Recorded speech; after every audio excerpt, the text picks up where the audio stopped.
Mic off के लिए है।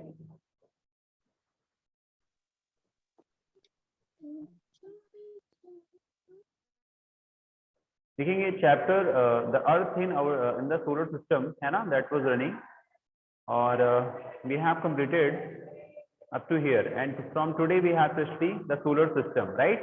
From here we have to study the solar system, right? देखेंगे solar system क्या है। The sun, 8 planets, satellite and some other celestial bodies known as asteroids and meteorites. So already we have discussed about solar system in the first class. I told you about the solar system. The sun, 8 planets, यानी sun है। sun क्या है? sun is a star, याद रखिएगा, sun is a star। the star definition other है और planet की definition other है, but यहाँ पर क्या हम देख रहे हैं, sun and 8 planets। 8 planets कौन कौन से होते हैं उनको भी डिस्कस करेंगे। सन, 8 प्लैनेट, सैटेलाइट, कल सैटेलाइट के बारे में डिस्कस किया था, जैसे मून। मून क्या है? मून सैटेलाइट है ना, वो रिवॉल्व किसका, जो रिवॉल्व करते हैं किसके अराउंड, अराउंड अ प्लैनेट, ठीक है ना, अराउंड अ प्लैनेट। तो sun, 8 planet, satellite and other some celestial bodies known as other celestial bodies में कौन कौन से आ गए, एस्टेरॉइड एंड मेटोरॉइड। इनके बारे में भी अभी हम डिस्कस करेंगे, what is asteroid and meteoroid. Asteroid and meteoroid ये सभी, ये फिगर आपने बनाया होगा, मैंने होमवर्क दिया था। फ्रॉम द सोलर सिस्टम, ये सभी फॉर्म करते हैं क्या, सोलर सिस्टम फॉर्म करते हैं, ठीक है। तो हमने ये पढ़ लिया ना, हमने समझा कि सोलर सिस्टम क्या है।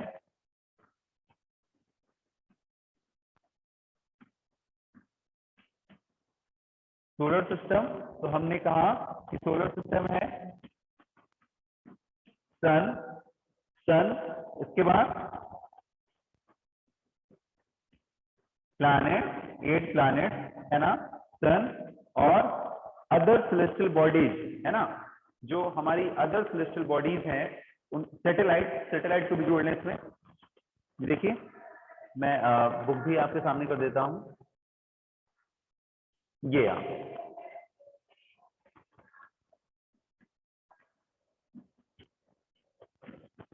सैटेलाइट, ठीक है ना, वही बुक में दिया है ना, the sun, 8 planet, satellite and some other celestial bodies, other celestial bodies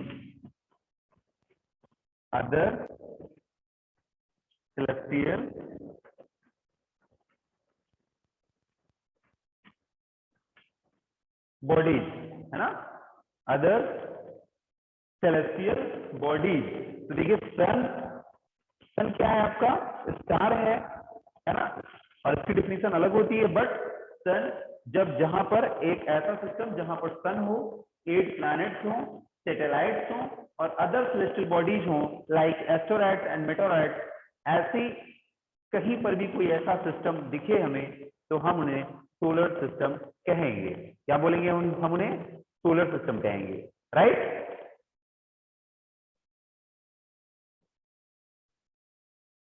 और यही इसमें सीधे दिया हुआ है, तो लर्न करेंगे फॉर्म ऑफ सोलर सिस्टम। तो सोलर सिस्टम कैसे फॉर्म होता है, फॉर्म मतलब कैसे बनता है, तो आप बताएंगे कि सर जब सन होगा, 8 प्लैनेट्स होंगे एंड सैटेलाइट्स होंगी और अदर सेलेस्टियल बॉडीज और भी होंगी, लाइक एस्टेरॉइड एंड मेटोरॉइड है ना, इन सभी को मिलाकर जहां पर ये होते हैं, तो ये फॉर्म करते हैं, बनाते हैं सोलर सिस्टम। तो डिफिनीशन आई थिंक ये डिफिनीशन आपको लर्न हो गई होगी, राइट। फिर है we often call it solar family, और इससे हम सोलर सिस्टम को हम सोलर फैमिली भी कहते हैं, ठीक है। अच्छा, बार बार हम solar system, solar family, solar ही क्यों कह रहे हैं? सोलर का मतलब क्योंकि इसमें जो हेड होता है वो सन ही है, जिसमें हेड है वो सन है, और सन के ही चारों ओर सब लोग क्या है, उसी के चारों ओर क्या कर रहे हैं, रिवॉल्व कर रहे हैं। जैसे सन के चारों ओर प्लैनेट अराउंड है ना, सन के अराउंड क्या है, प्लैनेट रिवॉल्व करते हैं, और प्लैनेट के अराउंड सैटेलाइट, ठीक है। तो इस तरह से हम देख रहे हैं कि सन हेड है, ठीक है। इसी वजह से सन के ही नाम पर हम उसको सोलर सिस्टम कह देते हैं या सोलर फैमिली कहते हैं। यही इसमें दिया है with the sun its head. अब देखिए नेक्स्ट शेडिंग है सन की। The sun is in the centre of the solar system. Solar system में सन क्या होता है, सेंटर में होता है। ये देखिए ये फिगर है आपका, और यहाँ पर देखिए सन क्या है, सेंटर में है, और इसके चारों ओर प्लैनेट्स है। देखिए मरकरी है, वीनस है, अर्थ है, मार्स है, जुपिटर है, और सैटर्न है, यूरेनस है, और यहाँ पर नेपच्यून है। सबसे जो दूर है लास्ट में है वो नेपच्यून है, यूरेनस नहीं है, नेपच्यून है। तो इस तरह से देखिए ये सन हमारा सेंटर में हो गया, ठीक है। तो it is a huge and made up of extremely hot gases. ये सन कैसे मिलके बना होता है, तो it is a huge and made up of extremely hot gases. इसमें हॉट गैसेस होती हैं, और थोड़ी मात्रा में नहीं, बहुत अधिक मात्रा में, है ना। जिसमें स्पेशली जो गैसेस होती है मैं आपको बता दूं, वो हाइड्रोजन एंड हीलियम होती है। कोई भी आप नोट कर लें, शायद बुक में ना दिया हो तो आप नोट कर लें, हाइड्रोजन एंड हीलियम 2 टाइप की गैसेस होती हैं जो बड़ी मात्रा में होती हैं सन में, ठीक है ना। It provide the pulling force, it provide the pulling force, और ये कैसा फोर्स प्रोवाइड करती है, पुलिंग मतलब खींचने वाला, है ना, pulling force that bind the solar system, जिसकी वजह से सोलर सिस्टम आपस में बाइंड होता है, बंधा हुआ है। बाइंड का मतलब ये अगर सन है तो मरकरी यहीं पर है। मरकरी ऐसा नहीं है कि मरकरी आज यहाँ है फिर नेक्स्ट 1 ईयर 2 ईयर बाद मरकरी यहाँ हो जाएगा, या मार्स यहाँ है, ये मार्स है, मार्स कहीं और हो जाएगा, नहीं। जो जिस ऑर्बिट में है, देखिए अच्छा ये भी समझ लीजिए, जो लाइन दी गई है सन के, वो फर्स्ट लाइन जिसमें मरकरी दिया है, इसे ऑर्बिट बोलते हैं, ऑर्बिट। मरकरी इसी ऑर्बिट में रहेगा, ठीक है ना। नेक्स्ट जो है वो अगले नेक्स्ट ऑर्बिट में रहेगा। वीनस अपने, देखिए वीनस सेकंड ऑर्बिट में है। थर्ड ऑर्बिट में क्या है, आपका ये अर्थ है यहाँ पर। फोर्थ में क्या है, यहाँ पर मार्स है, ये वहीं पर है, और पुलिंग में है। ऐसा नहीं कि मार्स कहीं चला जाएगा, पुलिंग। तो सन क्या कर रहता है, इसको अट्रैक्ट किया रहता है, पुलिंग किया रहता है। जैसे आपने देखा होगा कि एग्जाम्पल आपने देखा होगा कि जैसे एक घर में चुंबक जो होते हैं ना, उनमें अट्रैक्शन होता है ना, वो अपनी ओर खींचे होते हैं। वैसे ही कुछ इसमें सन में भी आपको देखने के लिए मिलता है, पुलिंग, है ना। The sun is the ultimate source, अब हम कहेंगे कि sun is the ultimate source of heat and light. हम कह सकते हैं कि सन अल्टीमेट मतलब पूर्ण रूप से अच्छी तरह से उसमें जो सोर्स होता है वो हीट और लाइट का होता है। मतलब जितनी हीट सन में है शायद ही कहीं होगी, है ना, heat and light for the solar system. Solar system में अगर सोर्स कहा जाए हीट एंड लाइट का तो वो सन ही है, प्लैनेट्स नहीं है। But that tremendous heat is not felt so much by us because despite being our nearest star, ठीक है ना। बट ट्रिमेंडस जो हीट है, जो सबसे ज्यादा गर्मी है, इज नॉट फेल्ट, हमें महसूस नहीं होती, बहुत अधिक महसूस नहीं होती by us, because despite being और नियरेस्ट स्टार, क्योंकि हम लोग नियरेस्ट स्टार होने के बावजूद भी हमें क्या होता है, हमें हीटनेस इतनी फील नहीं होती है। हालांकि जब सन निकलता है तो हमें गर्मी लगती है, बट इतनी गर्मी नहीं लगती कि हम उसको फील न कर, उसको हम लोग क्या कहना पाए, बियर न कर पाए। तो आप कह सकते हैं इट इज बिकॉज, ऐसा क्यों, क्योंकि it is far away from, क्योंकि फिर भी ये हमसे दूर है। अर्थ जो है सन के नियरेस्ट है, मरकरी वीनस के बाद अर्थ ही है। ये देखिए यहाँ पर मरकरी, जस्ट वीनस, और फिर आपका अर्थ, जहां जो आपका प्लैनेट है, इतना दूर है हम लोग, ठीक है। और सन हमसे इतनी दूर पर है, लेकिन दूर तो है ना, इसकी वजह से कितना दूर है, तो sun is about 150 million kilometre, 150 million kilometre sun हमसे दूर है, मिलियन में है, 150 मिलियन में है, ठीक है, kilometre away from the earth से इतना दूर है। यही कारण है कि हमें हीटनेस इतनी महसूस नहीं होती है। देखिए डू यू नो में देखिए क्या दिया है, सोल, एसओएल, सोलर एनर्जी बोलते हैं ना, एसओएल, ये देखिए ये जो वर्ड दिया है यहाँ पे एसओएल, इसका मतलब क्या है, Sol in a Roman mythology. Roman साम्राज्य से पहले यूरोप में अगर हम देखें तो पूरा एक रोमन था, उसमें रोमन मैथोलॉजी में क्या बोला जाता है, सन गॉड। सोलर मीन्स होता है related to the sun, solar का मतलब ही होता है किससे रिलेटेड, सोलर जब भी बोलते सोलर, सोलर मीन्स आप समझ जाइए सन वाला काम, सन ही है, ठीक है। जो सोल वर्ड है ये कहाँ से, रोमन मैथोलॉजी में है, यानी रोमन क्षेत्र था, है ना, रोमन एम्पायर था, जहां पर वहीं से वर्ड निकला हुआ है सोल, ठीक है। मैथोलॉजी में सन गॉड बोला जाता था। The family is the sun is therefore called solar system, इसीलिए इसको सोलर सिस्टम कहा गया, ये मैं ऑलरेडी आपको बता चुका हूँ। और वर्ड ऑरिजिन देख लीजिए, many words used in a language में have been taken from some other language. जो भी हम वर्ड टुडे आज यूज कर रहे हैं, ये हमारे इंडिया के वर्ड नहीं थे, कहीं और किसी दूसरी कंट्री में यूज हो रहे थे, वहां इनको किस रूप में जाना गया, और हाँ आज हम उनको वैसे ही पढ़ रहे हैं। ठीक है, तो देखेंगे आप कि geography, geography for example, geography के एग्जाम्पल लें, आपकी बुक का नाम क्या है, ज्योग्राफी। तो देखेंगे इज एन इंग्लिश वर्ड, एक इंग्लिश वर्ड है, बट जो इसका ओरिजिन है, ये ज्योग्राफी निकला कहां से, किस कंट्री से ये वर्ड आया, तो it has its origin in Greek, किस ग्रीक वर्ड से है, ग्रीक, यूनान देश था पहले, वहां से, which relates to the description of the earth, जिसका आप समझते हैं कि मतलब क्या होता है, अर्थ। ज्योग्राफी का मतलब किससे रिलेट करता है, अर्थ से। It is made up of 2 Greek words, ये जो ज्योग्राफी है ये 2 ग्रीक वर्ड से मिलकर बना है। पहला है जी, है ना, जी मीन्स क्या होता है, अर्थ, यानी जियो मीन्स होता है अर्थ, एंड ग्राफिया, ग्राफिया मतलब होता है राइटिंग, ग्राफिया मीन्स क्या है, राइटिंग।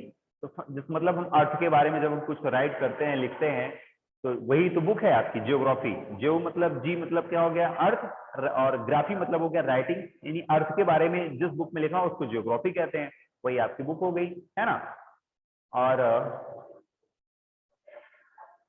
इसमें देखेंगे दिया है जियो। अब देखो जियो में, ये जियो वो वाला जियो नहीं, जो जियो फोन आप यूज करते हैं वो JIO है, वो जियो है, JIO, वो जियो मोबाइल फोन अलग हो गया, ये जियो अलग है। ठीक है, ये जियो, देखो इसमें क्या दिया है, अगर इस वर्ड में जियो में हम ग्राफी जोड़ देते हैं तो जियोग्राफी हो जाता है, आपकी बुक हो जाती है। लेकिन लॉजी जोड़ देते हैं तो क्या हो जाता है, जियोलॉजी। जियोलॉजी मतलब होता है, अगर जियो में लॉजी ऐड कर दें तो लॉजी ऐड करने से क्या मतलब हो जाता है, जियोलॉजी, और इसका मतलब हो जाता है स्टडी ऑफ अर्थ, ये मतलब हो जाता है। ठीक है, इसका मतलब हो जाता है स्टडी ऑफ अर्थ। ये भी थोड़ा सा समझने वाली बातें हैं, है ना, ये भी आपके समझने वाली बातें हैं। अभी भी कुछ स्टूडेंट्स एंट्री कर रहे हैं ज्वाइन करने के लिए, बताइए, है ना, it's very late to join. तो ये लॉजी, लॉजी ऐड करने से क्या बन गया, जियोलॉजी। तो जियोलॉजी मतलब क्या हो गया, स्टडी ऑफ अर्थ। इसको लर्न कर लेंगे, कभी कभी एग्जाम में ये भी 1 नंबर क्वेश्चन पूछा जाएगा मल्टीपल चॉइस में। अगर जियो में मैट्री जोड़ दें, मैट्री, तो क्या बन जाएगा, जियोमेट्री। तो जियोमेट्री तो आप जानते ही हैं, है ना, मेजरमेंट ऑफ द अर्थ, जब हम अर्थ का मेजरमेंट करते हैं, जियोमेट्री। और एक जियोमेट्री बॉक्स भी तो आता है आपका, जियोमेट्री बॉक्स, है ना, उसमें देखे होंगे कैसे कैसे चीजें रहती हैं। फिर आगे देखिए जियोइड, और जियो में अगर OID ऐड कर दें, OID, तो जियोआईडी में क्या हो जाएगा, resembling the shape of form the earth. Resembling मतलब एक ऐसा शेप जो हम फिर से असेंबल कर रहे हैं, रिसेंबल कर रहे हैं। रिसेंबलिंग द शेप यानी कोई ऐसा शेप है जिसको हम रिसेंबल कर रहे हैं, या हम कह सकते हैं अर्थ का फॉर्म, यानी अर्थ बनी कैसे है, अर्थ हमारी कैसे बनी है। तो अर्थ क्या हमारी पूरी सर्किल में है क्या, सर्किल में तो नहीं है, जियोइड है। अर्थ हमारी क्या है, जियोइड, मतलब ओवल फॉर्म में है। ओवल फॉर्म में, जैसे एग होता है ना, एग, एग, तो वैसे ही ओवल फॉर्म में है। और बीच में क्या है, बीच में थोड़ा सा दोनों तरफ थोड़ा चपटी हुई है, और इधर तरफ उभार है उसमें, इसीलिए उसको जियोइड बोलते हैं। अर्थ का जो फॉर्म है वो कैसा है, जियोइड है। ठीक है, तो ये भी है। तो देखिए एक ही वर्ड में अगर आप एक ही वर्ड से अगर लॉजी जोड़ते हैं तो क्या हो जाता है, मैट्री जोड़ते हैं तो क्या हो जाता है ना, ओएड जोड़ते हैं तो क्या हो जाता है। ये सारी चीजें भी आप लोग समझ गए। अब देखिए नेक्स्ट हेडिंग है हमारी प्लैनेट्स। प्लैनेट्स क्या होते हैं, already I told you yesterday कि प्लैनेट्स क्या होते हैं, बट आज उनके नंबर्स देख लीजिए। There are 8 planets. अच्छा, प्लैनेट्स की डिफिनीशन और स्टार की डिफिनीशन सभी को लर्न है कि नहीं लर्न है, ठीक है ना। प्लैनेट्स लाइट और हीट कहां से लेते हैं, स्टार से लेते हैं। कहां से लेते हैं, स्टार से। जैसे कि एग्जांपल में क्या था, सन था, लेकिन क्या स्टार प्लैनेट से हीट ले सकते हैं क्या, फिर नहीं लेते हैं, है ना। वो कैसे ले सकते हैं, ये भी कल हम लोगों ने समझा। So there are 8 planets in our solar system in order of their distance from the sun. ठीक है, there are 8 planets in our solar system में कितने planets हो गए, 8 हो गए, in order the dear distance from the sun। अब आपको लर्न कैसे करना है, आपको इसी क्रम में लर्न करना है जैसे बुक में गिवन है। क्यों, क्योंकि ये सन से डिस्टेंस के अकॉर्डिंग है। मतलब सन के सबसे पास में कौन है, फिर उससे डिस्टेंस में कौन, उससे दूर कौन है, फिर उससे दूर कौन है, इस तरह से क्वेश्चन यहीं से बनता है। सन से डिस्टेंस में 4th नंबर पे कौन सा प्लैनेट है, 3rd नंबर पे कौन सा प्लैनेट है, 5th नंबर पे कौन सा प्लैनेट है, ऐसे क्वेश्चन बनते हैं। तो देखिए 1st नंबर है मरकरी, इसको लर्न करेंगे, पहला प्लैनेट तो मरकरी है, ठीक है। सेकेंड है आपका वीनस, थर्ड है आपका अर्थ। अर्थ कौन सा प्लैनेट है? ये वही प्लैनेट है जहां आप रहते हैं, ठीक है। अपने प्लैनेट्स का नाम तो जानते होंगे सभी लोग, है ना। कुछ लोग मार्स में बता दें कि हम लोग मार्स में रहते हैं। तो देखिए मार्स, ठीक है, फिर जुपिटर, जुपिटर, सैटर्न, फिर यूरेनस एंड नेपच्यून। नेपच्यून बहुत दूर है, सबसे दूर। याद रखिए सन से जो प्लैनेट सबसे दूर होगा वो सबसे ठंडा भी होगा, कोल्ड होगा, राइट। और जो सबसे पास में होगा सन के, वहां सबसे ज्यादा हीटनेस होगी। ये भी तो आपको मालूम हो गया, है ना। तो an easy to way memorise the name of the planets in order their distance from the sun. अब देखिए बुक ने आपकी हेल्प के लिए एक ट्रिक बनाई है। ट्रिक क्या है? My very efficient mother just served us nuts. मेरी जो वेरी एफिशिएंट मदर मतलब मेरी जो सबसे अच्छी जो एफिशिएंट मदर है वो मेरे लिए डेली क्या बनाती है? मुझे नट्स देती है। तो अब ये अगर वर्ड याद कर लेंगे तो आपको सारे प्लैनेट्स लर्न हो जाएंगे, वो भी डिस्टेंस के अकॉर्डिंग। क्योंकि माई में क्या होता है? एम फॉर क्या हो गया? मरकरी, है ना। वी फॉर क्या हो गया? वीनस हो गया। ई फॉर अर्थ हो गया। Mars, M for Mars, just J for Jupiter, F for Saturn, U for Uranus, N for Neptune. इस तरह से आप लर्न कर सकते हैं। जैसे कभी आपको भूल जाए कि मार्स के बाद सैटर्न अगर आप बोल रहे हैं, तो अगर आपको ये ट्रिक याद रहेगी ना तो आप लोग इसको जरूर कर सकते हैं। देखिए एग्जाम में ये नहीं पूछा जाएगा आपसे, एग्जाम में ये नहीं पूछा जाएगा, एग्जाम में पूछे यही जाएंगे आपसे, बट इट इज द ये कह सकते हैं कि इट इज अ ट्रिक, है ना, टू हेल्प यू, आप लोगों की हेल्प के लिए है कि आप लोग इसको लर्न कर लें। अगर जिसको इजीली लर्न हो गया है उसको इसे लर्न करने की जरूरत नहीं है, ठीक है। अगर वो लर्न हो गया है आपको, so no need to learn it, okay. Next है all the 8 planets of solar system move around the sun. देखिए कितनी अच्छी बात है, अंडरलाइन करिएगा in a fixed path. All 8 planets, जितने भी 8 प्लैनेट्स हैं वो सभी सोलर सिस्टम में किसके अराउंड मूव करते हैं? सन के अराउंड मूव करते हैं। अभी आपको फिगर भी मैंने बनवाया तो उसमें भी आपने देखा कि सन तो एक ही जगह पे कांस्टेंट है, सन कांस्टेंट है, याद रखिएगा सन कांस्टेंट है, याद रखिएगा हमेशा। सन कभी नहीं घूमता है। आप सोचें कि सन जस्ट आपका और इधर से ईस्ट से जस्ट राउंड करके जस्ट वेस्ट में आपको आएगा, तो they do not move, okay. So in a fixed path, these paths are elongated. They are called orbits. They are called orbits. उन्हें क्या बोलेंगे हम? Orbits कहेंगे, ठीक है। They are called orbits क्योंकि मैंने आपको बताया कि कोई भी अगर प्लैनेट है आपका तो उसी ऑर्बिट में क्या करेगा? मूव करेगा, उसी ऑर्बिट में मूव करेगा, अपने ही ऑर्बिट में जाएगा, दूसरे के ऑर्बिट में नहीं जाएगा। Mercury is the nearest to the sun. Mercury is the nearest to the sun, and it takes about only 88 days to complete one round along to the orbit. यानी मरकरी को time कितना लगता है? क्या कर सकते हैं कंप्लीट करने में, वन राउंड कंप्लीट करने में सन के। जैसे ये सन है, मरकरी को एक राउंड कंप्लीट करने में कितना टाइम लगेगा? 88 डेज, ठीक है। Venus is considered as Earth's twin. Venus is considered as Earth's twin because its size and shape are very much similar to that Earth.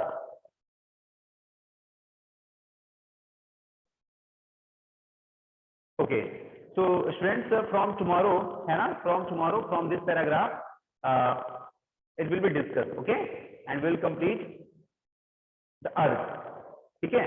So revise from this paragraph, revise up to this paragraph, okay. So thank you for today's class. Any questions from your side?